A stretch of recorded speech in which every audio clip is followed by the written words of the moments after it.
From Washington, the McLaughlin Group, the American original. For over 2 decades, the sharpest minds, best sources, hardest talk. The McLaughlin Group is brought to you in part by Grant Thornton, dedicated to serving clients worldwide with a singular passion for the business of accounting. And by SAP, software for great companies, not just great big companies. Learn more at sap.com/midsize.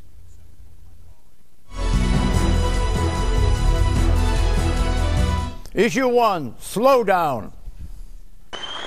I will fight to bring back good jobs. I will fight to strengthen our homes. I will fight to strengthen our economy.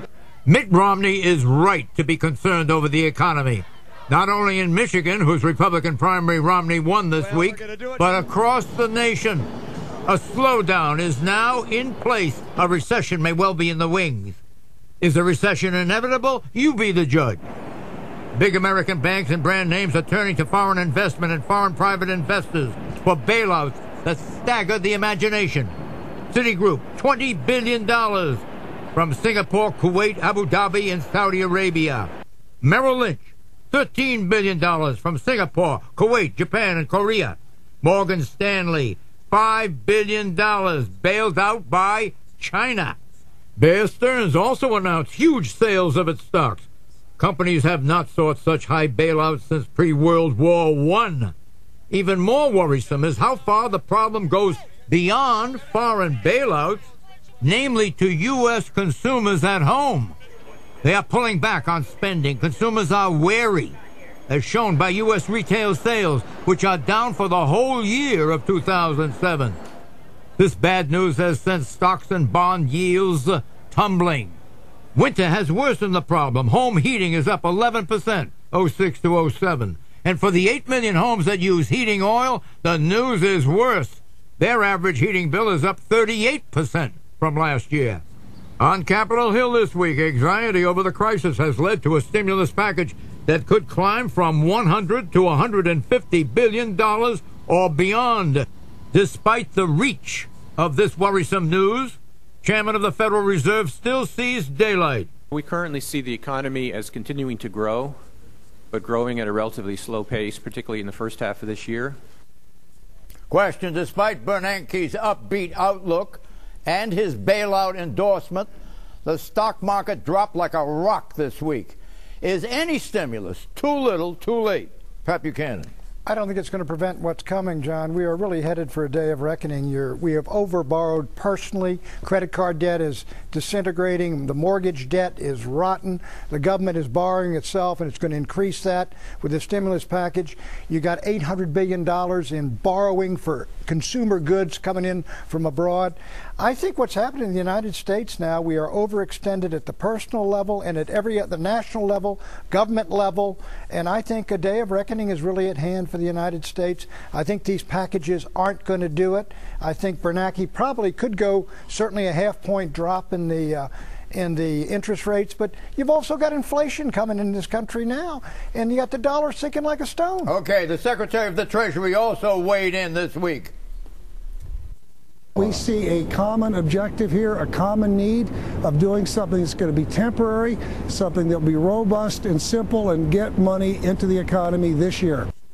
Question: are the feds doing everything they should be doing in this challenging moment, Eleanor Cliff? Well, they're acting belatedly. I think this problem has been going on for some months, and it really wasn't until the stock market took an historic tumble this month, the biggest drop in percentage terms in over 70 years. It got everybody's attention. I think we should thank Mr. Bernanke.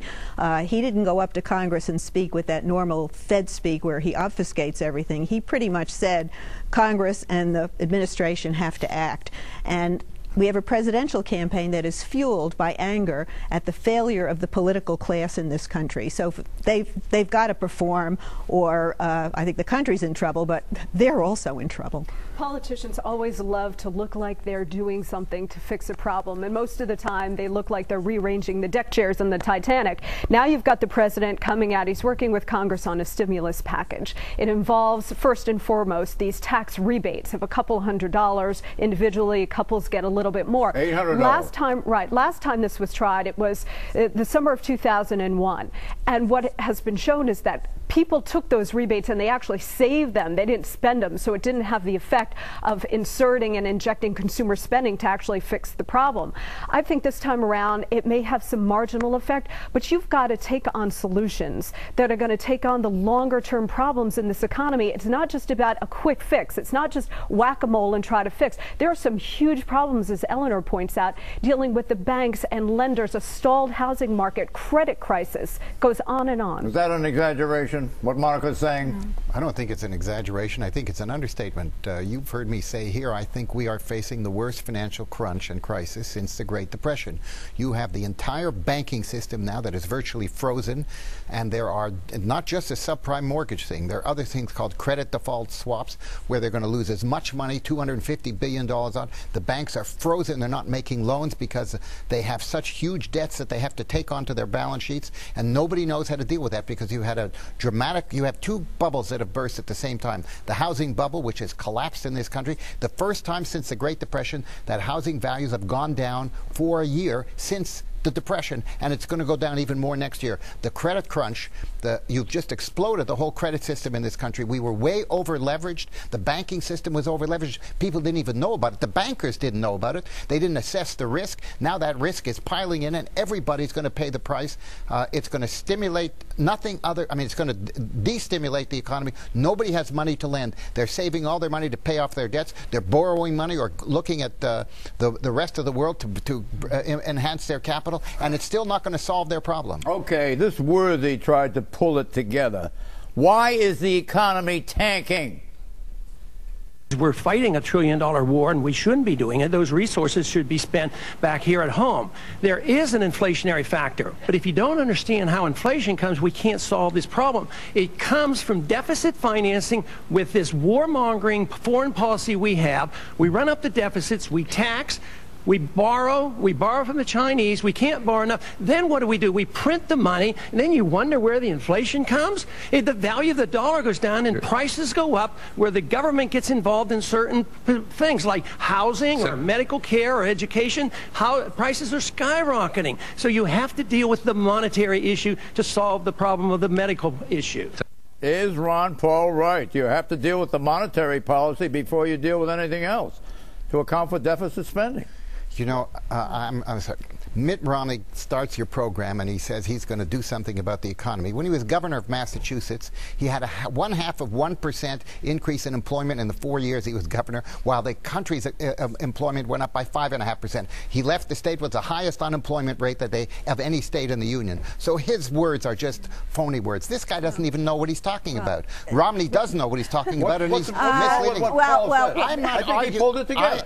He has pulled nothing together. He's just pulled words together. No. I'm not saying the Iraq War was an economic boon. All I'm saying to you, it does not deal with the problems that this country is facing. Despite the $1 trillion cost of the Iraq War? We had 5 years of this war, and the country was booming. The reason why the country is going down is because of the credit system, not because of... First of all, Romney went to Michigan and pandered. He promised them $20 billion if he's president to revive the auto industry. So I'm not going to heap praise on him. Ron Paul is the closest thing we have to a Ross Perot. He is out there hammering away on this issue. I think he has a point to make. And the American people, if they really do link a wasteful war in Iraq with problems at home, then the politicians will really be up against the wall. What do you think of what Eleanor said?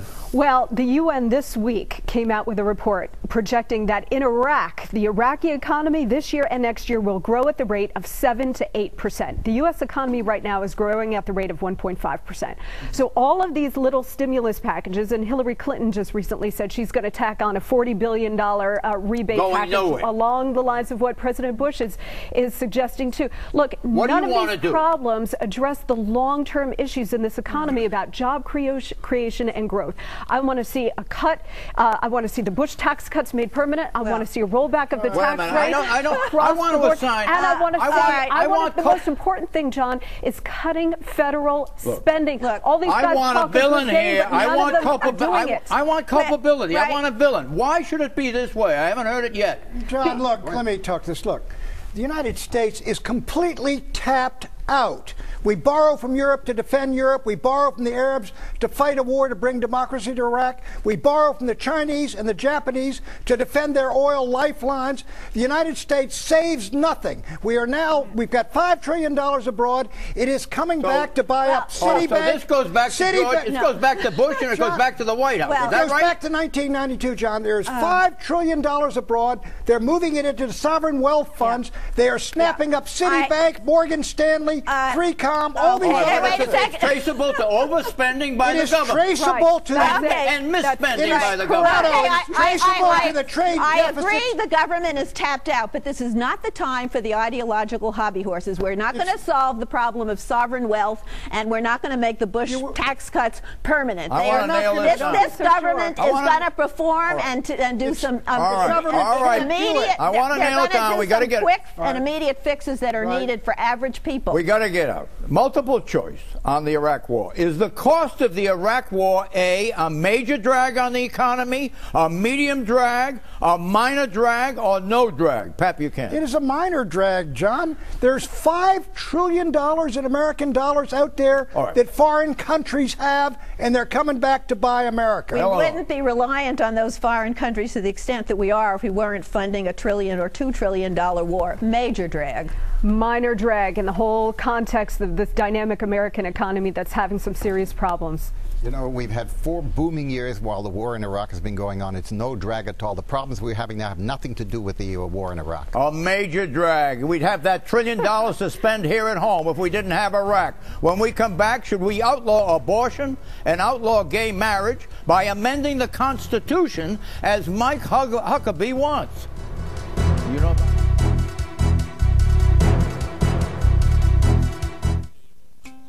Any global accounting organization needs to keep a sharp eye on the financial environment. Listen carefully to your needs and goals, and think long and hard about your business.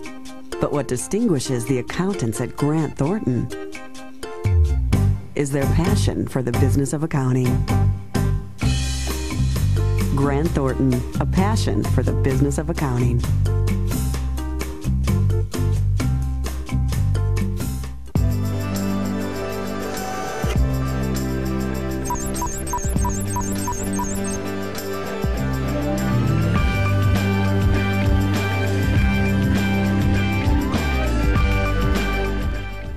SAP has solutions for mid-sized companies? I'm gonna need some time to come to terms with this whole thing. Okay, I'm good.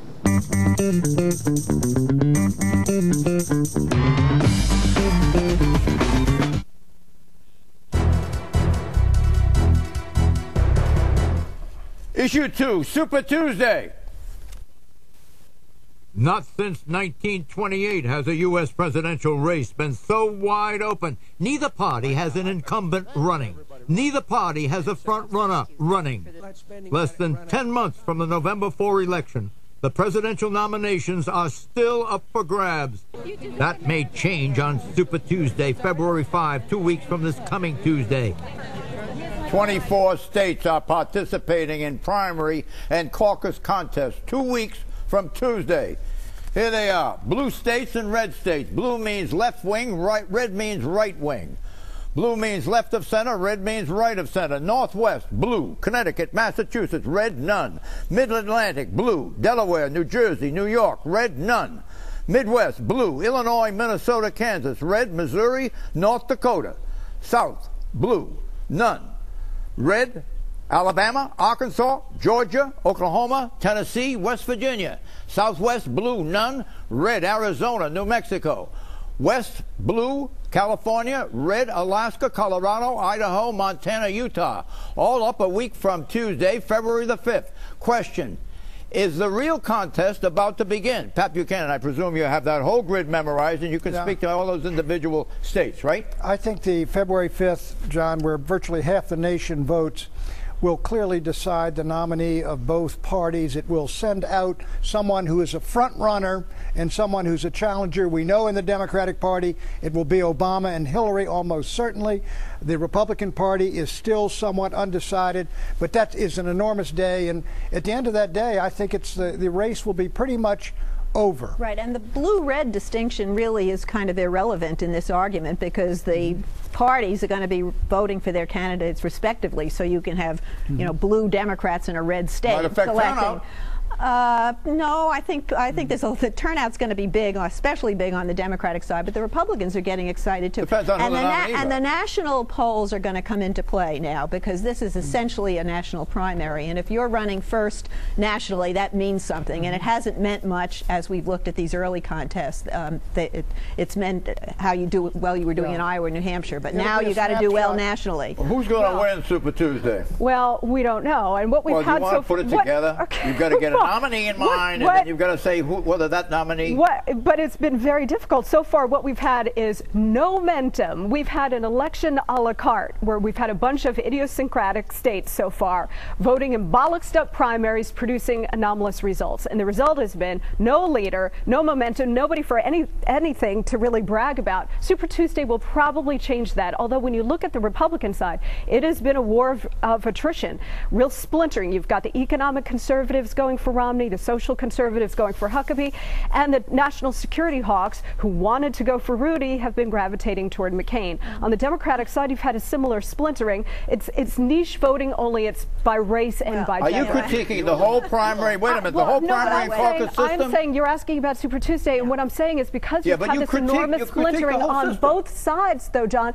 that Super Tuesday may not sort everything out the way we think it might. Monica, you dumped on the system. Now, what do you want to put in its place? Is there anything to put in its place? It's a lovable mess.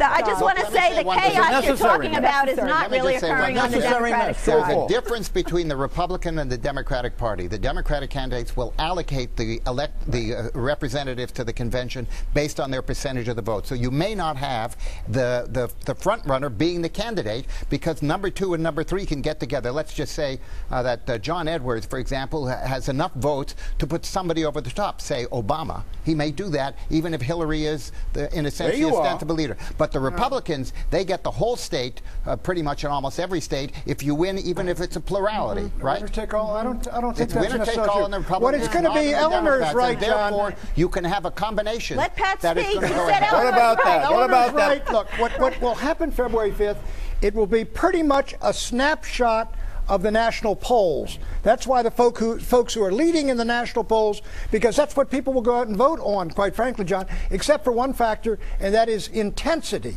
Intensity of evangelical Christians and others may contradict that. Whoever wins Florida will probably be the front runner in the national polls. Exit question. Have candidates like Giuliani, who skipped Iowa and skipped New Hampshire to focus on Super Tuesday, have they been shrewd or have they been naive? Pat Buchanan. It may pay off, but it was an insane risk to forfeit the first 4 or 5 states and expect to be the front runner going into the 6th. Were you on all of these primaries and caucuses? I lost 33 straight primaries to George W. Bush. Rather H.W. Right. Look, it was a gamble that Giuliani took because he had to. He wasn't going to do well in these early states because Iowa and New Hampshire are not his kind of place. He's a big state kind of guy, and he thinks if he wins Florida, then he goes into Super Tuesday with... You think it was shrewd? I think it's shrewd because it was the only option open to him, and if it pays off, fine. It's unlikely to pay off. I'm not so sure. Going about this whole election a la carte, as a lot of these candidates have, has been entirely wise. Look, I think Rudy is banking on America's attention deficit disorder, that by the time we get to Florida, people will be so sick of McCain and Romney and Huckabee that they might be looking for a fresh face. What is he but forgetting? That's not exactly a solid strategy. What he's forgetting is branding. The ones who are out front have been branded.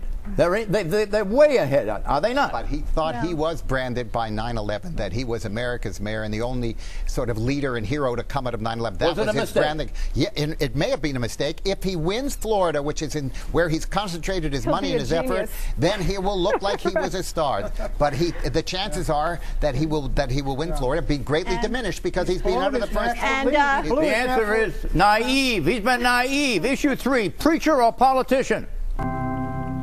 What a friend we have in Jesus, all our sins and griefs to bear. Jesus told this parable. Mike Huckabee speaks freely and often about being a Christian. In his political addresses, he often alludes to and salutes Jesus Christ. The name of Jesus Christ. Jesus was too smart to ever run for public office. But if you mention the name of Jesus... Question, is it appropriate for a presidential candidate to wear his faith on his sleeve? Monica Crowley. Well, it can be. I mean, we do want our candidates to believe in something, and if they're proud of their faith, that's one thing. But to use it as a brazen attempt to try to score votes in socially conservative states like South Carolina, that's another thing. Now, look, we talk about Super Tuesday. 30% of the Republican vote in the state of California is evangelical, so there may be some method to his madness here. But for Reverend Huckabee to take his campaign from the heartland to the Holy Land in such an extreme way, I think ultimately is going to backfire on him, and he will not get the nomination. I think he's overreached. When you talk about amending the Constitution to meet God's standards, that's a rather bracing comment to those of us who don't fully understand the code that he's speaking in. Let's explain that a little bit more. Amending the U.S. Constitution to ban abortion and to ban gay marriage. I have opponents in this race who do not want to change the Constitution. But I believe it's a lot easier to change the Constitution than it would be to change the Word of the living God. And that's what we need to do, is to amend the Constitution so it's in God's standards rather than try to change God's standards so it lines up with some contemporary view of how we treat each other and how we treat the family. Governor Huckabee wants two constitutional amendments, one prohibiting abortion, the other prohibiting gay marriage. And that's why we can't change. Question, to govern the way he wants, what part of the Constitution will President Huckabee need to amend first? Can you answer that, Patrick? Well, he's not going to get the amendments, but the Republican platform calls for a constitutional amendment outlawing abortion and a constitutional amendment on establishing marriages between a man and a woman. And let me say about... Oh, wait a minute. You think it's wise for a presidential candidate to come out with that? Why do you think he won Iowa? Against the background of his devotion to Jesus? Well, look, John, my view is this. A man can go out and say anything he wants if it's what he believes to get nominated and elected, and if he's devoted to his faith and that governs his political decisions, you ought to say so and let the people judge. The problem is that when people who are not evangelicals hear him speak, they think that he wants to impose Christianity as the official language, that he wants to oppose a theocracy. What he's talking about is these amendments to ban abortion, amendments to ban gay marriage, and amendments to bring back a school prayer. What's wrong with that? Can you? Most people in this country, or a majority in this country, he'll lose. Well, exactly, he will lose. So I'm not worried. I'm not worried. I want to know from you whether you have ever heard in political discourse such an open and continuous reference to Jesus Christ. You wrote speeches for Richard Nixon, and Richard Nixon was totally opposed. As a matter of fact, he asked Billy Graham not to endorse him in 1960. Well, he goes back almost to because he wanted to keep religion outside of politics, because religion would be damaged in political context. Well, John, this is ridiculous. I mean, look, we had a mixture basically of religion and politics. The civil rights movement, the abolition movement, the temperance movement, all came out of the pulpits and the churches. It has influenced politics. Does your skin crawl when you hear political discourse, including Jesus Christ? No, it doesn't. My skin doesn't crawl, but I still remember it was once written, right? Render unto Caesar that which is Caesar's, render unto God that which is God's. We in this country have always believed in a separation of church and state. I think it served. You think he's violating it? Has served this country well, and yes, I do think he's violating it. So, do you think he's violating it? He's speaking to a narrow group of Americans. He will not be the nominee. He will not even wedge himself on the ticket in the vice presidential. He's king of the evangelicals. That goes to our exit question. Will Huckabee's religious views turn voters off or turn voters on? They are the reason why he has done so well, and you cannot separate God and country. He didn't even win, I don't believe, a majority of the evangelicals in Michigan, because evangelicals don't want to overstep either. Also, Iowa is one state. Pollsters are They also voted for Pat Robertson. Pollsters have lowered their estimation of the importance of the audience that he's talking to by reason of cohesion and by reason of number. Therefore, is he making a drastically badly formed judgment? He made a good decision at the beginning of this race, because we're talking about about these quirky states that have big evangelical bases, whether it's Iowa, South Carolina. We're talking about the Jesus rhetoric. But I'm talking about the American audience at large, and we're talking about, even within the Republican Party, a relatively small but vocal portion. Look, I think the reason why he did well is not just because he's a man of faith. He turned out to be a very, very attractive, intelligent political personality. And that was a total surprise to so many people. Now I think what's happening is that he's pushed that issue so far, he's alienating at least as many people as he's attracting. I think you've hit the nail right on the head. I'll go along with that. We'll be right back with predictions.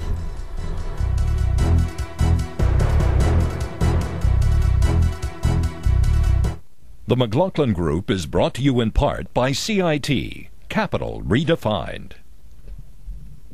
I've been hearing that SAP has business software for mid-sized companies. So naturally I did what you'd expect. Had my hearing tested. Turns out I'm fine.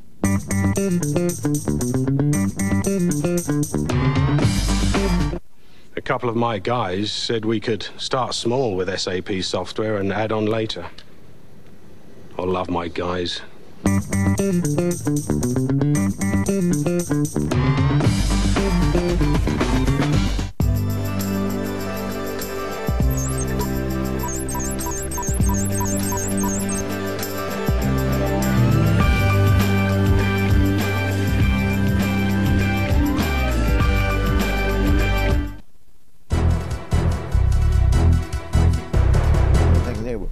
Predictions, Pat. Because the Democrats, all of them say all our troops will be out within a year. Combat troops. General David Petraeus will be a major player in the campaign of 2008 in this year. Eleanor. You heard it here first. Wisconsin Governor Tim Pawlenty likely to be the Republican running mate, whoever gets the nomination. Really? Monica. Things have been relatively stable in Pakistan since the Islamic fundamentalists took out Benazir Bhutto. That is all going to change. The militants look at this as their moment. They're starting to encroach in some of the big cities in Pakistan, and you will see increasing destabilization and perhaps even the elimination of President Musharraf. What?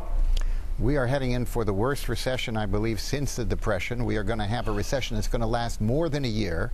We will have a 6.5% to 7% unemployment rate. We will have a drop in the federal funds rate to below 3%, and it still will not cure the problem of huge losses, both in the housing market, which will drop by another 10% going into next year, and in the credit markets, which have unimaginable losses in the literally hundreds and hundreds of billions of dollars. This is take to the ledge time, right? Yes. I predict that on January 30th, 1 week from Wednesday, the Federal Reserve will cut the interest rate 75 basis points, 0.75%. Bye-bye.